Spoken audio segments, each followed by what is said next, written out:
কোনো লেভেলে আপনার ইচ্ছাকৃত ভুল হতে পারে, কোনো লেভেল আপনার ওভারসাইট হতে পারে, আনুদ্রেস হতে পারে। যদি এনিমেশন ফর্ম ফেরত দিয়েছেন উনি আর ওটা আপলোড হয়নি, আর যেটা ওকে ডেট হয়েছে করা হয়েছে অ্যান্ড এটা ডেলিভারেট ছিল, তবে যে করেছেন ওর উপর অ্যাকশন হবে। আমি অলরেডি ডিও থেকে রিপোর্ট চেয়েছি, তাড়াতাড়ি রিপোর্ট দাও। আমি শোনা পরেই যে আজকে 2 ঘন্টা আগে শুনলাম আমি রিপোর্ট চেয়েছি। পশ্চিমবঙ্গে এসআইআর চলছে। শুধু পশ্চিমবঙ্গ নয়, আপনারা সবাই এতদিনে জেনে গেছেন ভারতের 12টা রাজ্য এবং কেন্দ্রশাসিত অঞ্চলে এসআইআর চলছে। কিন্তু সবচেয়ে বেশি আওয়াজ উঠছে এই পশ্চিমবঙ্গ থেকে। কেন? তার কারণ হচ্ছে এই পশ্চিমবঙ্গেই ভুয়ো ভোটারদের রাজত্ব চলছে। শুধু পশ্চিমবঙ্গে কি রাজত্ব চলছে না, অন্যান্য অনেক জায়গাতেই কিন্তু এই ড্রাফট ভোটার লিস্টে বেরোনোর আগেই কোটি কোটি নাম বাদ গেছে। সেখানে রাজনৈতিক দলগুলোর কোনো উচ্চবাচ্য নেই, যত আওয়াজ এই পশ্চিমবঙ্গে।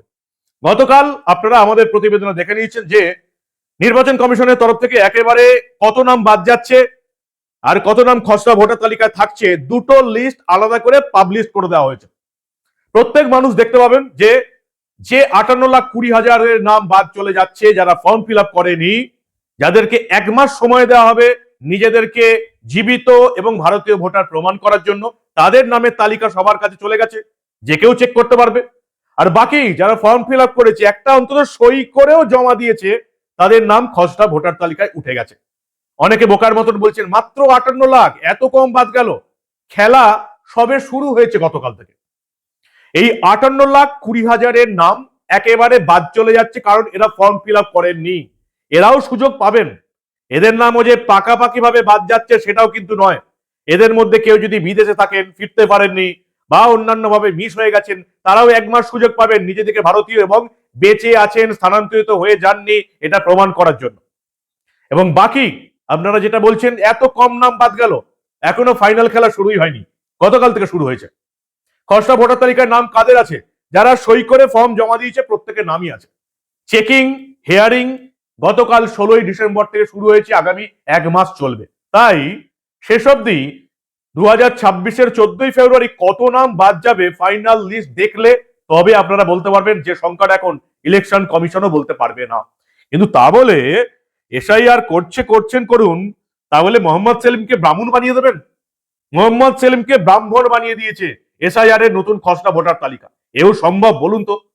মোহাম্মদ সেলিমেরও অপমান, তার পরিবারেরও অপমান, এমনকি এই যে বামুন টাইটেল যেটা অবস্থি যেটা বানানো হয়েছে, সেই ব্রাহ্মণ টাইটেলের অপমান।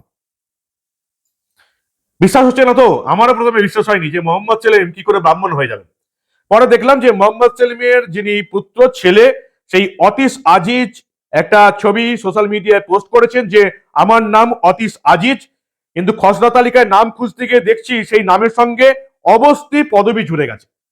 অতীশ আজিজ নাম আছে, তার সঙ্গে লাস্ট নেম পদবি অবস্থি জুড়ে গেছে।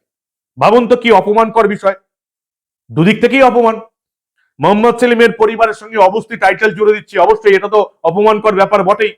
এবং এই যে অবস্থি যে ব্রাহ্মণ টাইটেল, সেটা মোহাম্মদ সেলিমের সঙ্গে জুড়ে যাচ্ছে, এই টাইটেলটারও কত বড় অপমান একবার ভাবুন। তাই নির্বাচন কমিশনকে এবার সন্ধান করতে হবে যে কিভাবে এটা হলো, কিসের ভুলে হলো। এটা কি প্রযুক্তিগত কোনো ভুল, নাকি বিএলওর ভুল, নাকি ইচ্ছা করে বদনাম করার জন্য এই ভুলটা করা হয়েছে? সবকিছু খতিয়ে দেখতে হবে। কিন্তু তা বলে মোহাম্মদ সেলিমকে বামুন বানিয়ে দেবে, এও দেখতে হবে।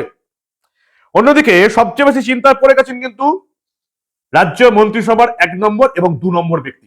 হ্যাঁ, ঠিকই ধরেছেন, মমতা বন্দ্যোপাধ্যায়, ফিরহাদ হাকিম। কারণ মমতা বন্দ্যোপাধ্যায় রাজ্য মন্ত্রিসভার 1 নম্বর ব্যক্তি, রাজ্যের মুখ্যমন্ত্রী, তার বিধানসভা এলাকা থেকে 44,787 ভোটার বাদ গেছে, যাদের মধ্যে 10,897 হচ্ছে মৃত ভোটার। ভাবতে পারছেন? মুখ্যমন্ত্রীর এলাকা থেকে 45,000 ভুয়ো ভোটার বাদ যাচ্ছে। এবং তার মধ্যে মুখ্যমন্ত্রী মমতা বন্দ্যোপাধ্যায় যেটা কেন্দ্র যেখানে তিনি ভোট দেন, সেই মিত্র ইনস্টিটিউশন, সেখানে 127 জন বাদ গেছে। মুখ্যমন্ত্রীর বুথে 127 জন বাদ গেছে, যার মধ্যে 13 জন মৃত। এই খবর পাওয়ার পরই মমতা বন্দ্যোপাধ্যায়, আমরা দেখলাম গতকাল সব বিএলওদের সঙ্গে মিটিং করলেন। সেখানে তৃণমূলের রাজ্য সভাপতি সুব্রত বক্সী ছিলেন, কলকাতার মেয়র এবং মুখ্যমন্ত্রীর নির্বাচনী এজেন্ট ফিরহাদ হাকিম ছিলেন, দক্ষিণ কলকাতার জেলা সভাপতি দেবাশিস কুমার সহ একাধিক তৃণমূলের কাউন্সিলর, দলের শীর্ষ নেতারা ছিলেন। এবং যারা বিএলএ আছেন, বুথ লেভেল এজেন্ট, তাদেরকে বাড়ি বাড়ি গিয়ে খতিয়ে দেখার কাজ শুরু করতে বলেছেন। কেঁপে গেছে তৃণমূল কংগ্রেস। কারণ রাজ্যের মুখ্যমন্ত্রী মমতা বন্দ্যোপাধ্যায় তার দ্বিতীয় বিধানসভা, প্রথমে তো নন্দীগ্রাম থেকে 1956 ভোটে হেরে ফিরেছিলেন, সেই হেরো মুখ্যমন্ত্রী যিনি ভবানীপুরে জিতে পরবর্তীকালে মুখ্যমন্ত্রী পদে নিজের স্ট্যাম্প মেরেছিলেন, সেই ভবানীপুর বিধানসভায় 44,787 ভোটার বাদ যাচ্ছে। এও দেখতে হচ্ছে, অবিশ্বাস্য কাণ্ড। কলকাতা পুরসভা 63, 70, 71, 72, 73, 74, 77 এবং 82 নম্বর ওয়ার্ড নিয়ে ভবানীপুর বিধানসভা, এবং যেখানে তৃণমূল সূত্রে যেটা খবর 70, 72 এবং 77 নম্বর ওয়ার্ড থেকে বেশি সংখ্যায় ভোটার বাদ গেছে। 77 নম্বর ওয়ার্ডটা আবার সংখ্যালঘু অধ্যুষিত, যেটাতে ভবানীপুর বিধানসভায় মমতা বন্দ্যোপাধ্যায়কে সবচেয়ে বেশি লিড দেয়। ফলে বিএলওদের আবার বাড়ি বাড়ি পাঠানো হচ্ছে। কি করে এত ভোটার বাদ গেল? জীবিত মানুষদের নাম কি মৃতের তালিকায় দেখিয়ে দেওয়া হচ্ছে? বিএলও দাবি করেছেন বাড়ি বাড়ি গিয়ে তারা ফর্ম দিয়েছেন, অনেক ভোটার ফর্ম পূরণ করে ফেরত দেননি, অনেককে খুঁজে পাওয়া যায়নি। মুখ্যমন্ত্রী খেপে লাল, তিনি এসব বিশ্বাস করছেন না বুথ লেভেল এজেন্টদের। ফলে প্রত্যেকটা বিএলএ কে আবার বাড়ি বাড়ি যেতে বলেছেন মমতা বন্দ্যোপাধ্যায়। 44,787 ভোটার বাদ, ইয়ার কি হচ্ছে? ভোটে হেরে যাবেন দাঁড়িয়ে মমতা বন্দ্যোপাধ্যায়, এতগুলো ভোটার যদি বাদ চলে যায় ভবানীপুর কেন্দ্র থেকে। অন্যদিকে ফিরহাদ হাকিম, কলকাতা পোর্ট, সেখানে তো আবার আরো খারাপ অবস্থা। ভবানীপুরে তো 44,787 বাদ গেছে, যেটা হচ্ছে মোট ভোটারের 21.71%, মানে 22%। কলকাতা পোর্ট ফিরহাদ হাকিমের এলাকায় বাদ গেছে প্রায় 26.18%, 26%-এরও বেশি। 63,730 ভোটার বাদ গেছে। এক একটা বুথে 750, 600, 550, 400 করে ভোটার বাদ গেছে ফিরহাদ হাকিমের এলাকা থেকে। ফলে মন্ত্রিসভার 2 নম্বর ব্যক্তি ফিরহাদ হাকিমও চমকে গেছেন, কি করে হতে পারে, কি করে সম্ভব? 2,43,452টা ভোটার ছিল, সেটা এখন এসে দাঁড়িয়েছে 1,79,722। 63,730 ভোট বাদ যাচ্ছে ফিরহাদ হাকিমের এলাকা থেকে। কেঁপে যাবারই কথা। মমতা বন্দ্যোপাধ্যায়, ফিরহাদ হাকিম, ভোটার যা বাদ গেছে, দুজনাই কেঁপে গেছেন। রাজ্য মন্ত্রিসভার 1 নম্বর এবং 2 নম্বর ব্যক্তি। যদিও কলকাতার যে আসনগুলো আমরা দেখতে পেলাম, এই যে চৌরঙ্গি, জোড়াসাঁকো, 35%-এর উপর ভোটার বাদ চলে গেছে। অবিশ্বাস্য ব্যাপার। অনেকে বলছেন হিন্দি ভাষী ভোটাররা বাদ যাচ্ছে, যেটা বিজেপির পক্ষে অসুবিধাজনক। এখন হিন্দি ভাষী ভোটার বাদ গেলে বিজেপির পক্ষে অসুবিধাজনক, নাকি এই হিন্দি ভাষী ভোটারদের নিয়ে যারা ছাপ্পা ভোট মেরে যেতে বিকাল 3টের পর যে ছাপ্পা ভোটগুলো শুরু হয় তাদের অসুবিধা, সেটা তো আমরা ভোটের সময় একমাত্র বুঝতে পারবো। অন্যদিকে একবার জীবিত কাউন্সিলরকে আবার মৃত তালিকায় ঢুকিয়ে দিয়েছে, সেটা নিয়ে আবার বিশাল হয়েছে। ডানকুনি পুরসভার 18 নম্বর ওয়ার্ডের তৃণমূল কাউন্সিলর সূর্য দে, সকালে তিনি দেখতে পাচ্ছেন তার নাম মৃতের তালিকায় চলে গেছে, ওই 58 লাখের তালিকায় চলে গেছে। ফলে তিনি ওই ডানকুনিতে ওই কালীপুর শ্মশানে চলে যান হেঁটে হেঁটে, এবং তিনি বলেন আমাকেও সৎকার করে দিন। দেখেই মনে হলো নাটক করছেন ভালো। যদি সত্যি তার নাম বাদ যায় তাহলে অবশ্যই বিএলও যিনি আছেন, বুথ লেভেল অফিসার, তাকে তো শাস্তির মুখে পড়তে হবে। কিন্তু এটা সম্ভব? একজন বিএলও যিনি স্থানীয় তৃণমূলের কাউন্সিলরের নাম বাদ দিয়ে মৃতের তালিকায় দেখিয়ে দেবেন, এটাও বিশ্বাস করতে হবে। কার এমন বুকের পাটা আছে বলুন তো? একমাত্র যদি বদমাইশি করে কোনো বিরোধী দলের নেতারা যারা বিএলও হয়ে আছেন, সিপিএম বা বিশেষ করে বিজেপির যদি কোনো কর্মী সমর্থক বিএলও, বুথ লেভেল অফিসার হয়ে, সরকারি কর্মী হয়ে এই সূর্য দেখে বাদ দিয়ে না দেন, তাহলে একজন কাউন্সিলরের নাম বাদ চলে যাচ্ছে, এটা একটা মানে উল্লেখযোগ্য ঘটনা। এবং নির্বাচনী আধিকারিকের তরফ থেকে ডিইও, জেলা শাসকের কাছ থেকে কিন্তু রিপোর্ট চেয়ে পাঠানো হয়েছে। কারণ নির্বাচনী আধিকারিক মনোজ আগরওয়াল পরিষ্কার বলছেন, ইচ্ছাকৃতভাবে কারো নাম বাদ যাওয়ার ঘটনা যদি সামনে আসে, যদি প্রমাণ হয়, তার চাকরি চলে যাবে, সাসপেন্ড হয়ে যাবে, জেলের ঘানি টানবে। মনোজ আগরওয়াল পরিষ্কার জানিয়ে দিয়েছেন একজনও বৈধ ভোটারের নাম বাদ যাবে না। কি বলছেন মনোজ আগরওয়াল, ভালো করে দেখুন আপনারা। ও যদি একটা ফর্ম সাইন করে ফেরত দেবে, ও খাতা তালিকার মধ্যে নাম আসবে।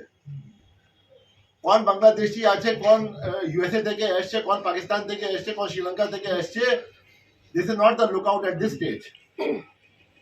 Any person who is a voter on 2710, वो legal right আছে একটা enumeration form power, and after that if he signs, then it is a legal right to come in the খাতা তালিকা যেটা এসছে আজকে। এরপরে things will follow.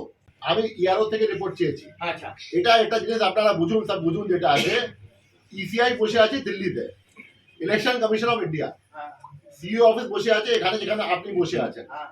কিন্তু আমাদের কাজ হচ্ছে at the lower level by BLO, যেখানে বিএলএ কাজ করছেন, সুপারভাইজার আছেন, এইআর আছেন, ইআরও আছেন। কোনো লেভেলে আপনার ইচ্ছাকৃত ভুল হতে পারে, কোনো লেভেল আপনার ওভারসাইট হতে পারে, অনুদ্রেস হতে পারে। যদি এডুকেশন ফর্ম ফেরত দিয়েছেন উনি, আর ওটা আপলোড হয়নি, আর যেটা ওকে ডেট হয়েছে করা হয়েছে অ্যান্ড এটা ডেলিভারেট ছিল, তবে যে করেছেন ওগুলো অ্যাকশন হবে। আমি অলরেডি ডিও থেকে রিপোর্ট চেয়েছি, তাড়াতাড়ি রিপোর্ট দাও। আমি শোনা পরেই যে আজকে 2 ঘন্টা আগে শুনলাম, আমি রিপোর্ট চেয়েছি। এই ঘটনায় মনোজ আগরওয়াল সংশ্লিষ্ট জেলা শাসকের কাছ থেকে রিপোর্ট তলব করেছেন যে এই যে তৃণমূল কাউন্সিলরের নাম কি করে বাদ গেল আমাদের জানান। গাফিলতি কার? বিএলও নাকি অ্যাপসে ভালো করে তোলা হয়নি, নাকি ইআরও নাকি ডিইও? কার গাফিলতি? ফলে বুঝতেই পারছেন যে কোনো অবৈধ ভোটার ভোটার তালিকায় যেমন থাকবে না, তেমনি কোনো বৈধ ভোটার তার নাম ভোটার তালিকা থেকে বাদ যাবে না।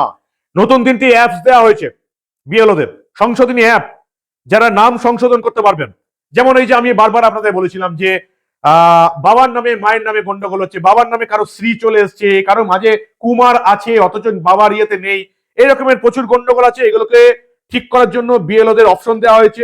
তারা বিএলওরা ওখান থেকেই, যেহেতু বিএলওরা এই সমস্ত মানুষকে চেনেন, ফলে এই সামান্য ভুলে তাদেরকে যাতে হিয়ারিং এ ডাকতে না হয়, শ্রী কুমার বাবার নামের এদিক ওদিক যাতে ডাকতে না হয়, সেজন্য বিএলওদের এডিট অপশন দেওয়া হয়েছে। এডিট অপশন দিয়ে তারা এগুলো ঠিক করবেন। বিশেষ করে লিঙ্গের ক্ষেত্রে ভুল হয়েছে, মেল হয়ে গেছে ফিমেল, এগুলোর ক্ষেত্রে বিএলও ঠিক করবেন যাতে এদিকে হিয়ারিং এ ডাকতে না হয়। এমন 1,36,00,000 ভোটারের সন্ধান পাওয়া গেছে যাদের এই নামে এই যে ভোটার ফর্মের গন্ডগোল রয়েছে, এবং মনে করছে ইলেকশন কমিশনের তরফ থেকে মনে করা হয়েছে যে 1,36,00,000 যাদেরকে হিয়ারিং এ ডাকার কথা, এত মানুষকে হিয়ারিং এ ডাকতে হবে না যদি বিএলওরা এই এডিট অপশনে গিয়ে এই বাবার নামে যে গন্ডগোল হয়েছে সেগুলো যদি ঠিক করে দেন। আপাতত যারা সিদ্ধান্ত হয়েছে 1,36,00,000 ভোটার, আর এই যে 30-31 লক্ষ ভোটার যাদের কোনো ম্যাপিংই পাওয়া যায়নি, 2002 এর ভোটার তালিকায় যাদের নাম ছিল না, যাদের বাবা মা বা ঠাকুরদা ঠাকুরমা কারোর নাম নেই, এই 30-31 লক্ষকে অবশ্যই হিয়ারিং এ ডাকা হবে। এদের মধ্যে প্রচুর মানুষের নাম বাদ যাবে, এবং সেই সঙ্গে এই 1,36,00,000 মানে ওই দাঁড়াচ্ছে আপনার প্রায় 1,66,67,00,000কে হিয়ারিং এ ডাকার কথা। এই সংখ্যাটা নির্বাচন কমিশন আপাতত কমাতে চাইছে, এই জন্য বিকল্প অপশন বিএলওদের অ্যাপে অ্যাপস দেওয়া হয়েছে, যাতে এই রিভেরিফাইং লজিক্যাল ডিসক্রিপেন্সি, মানে এই সামান্য ছোটখাটো ভুল, মেল ফিমেল হয়ে গেছে, বাবার নামে শ্রী আছে কুমার আছে, এগুলো নেই, এতেই কয়েক লাখ মানুষকে হিয়ারিং এ ডাকতে হবে না। ইলেকশন কমিশনের চিন্তা অনেকটা কমবে। ফলে শেষ অব্দি হিয়ারিং এ আপাতত যেটা দেখতে পাচ্ছি 1,66,67,00,000 মানুষকে ডাকার কথা, সেটা আস্তে আস্তে কমবে যদি এই বাবার নামগুলো ঠিক করে নেওয়া হয়। তাহলে এগুলো এই জন্য বিএলওদের অপশন দেওয়া হয়েছে। এই হচ্ছে এখনকার আপডেটেড খবর। তা বলে মোহাম্মদ সেলিমকে ব্রাহ্মণ বানিয়ে দেবে? বলুন তো, এত বড় অন্যায়টা করা কি উচিত হয়েছে?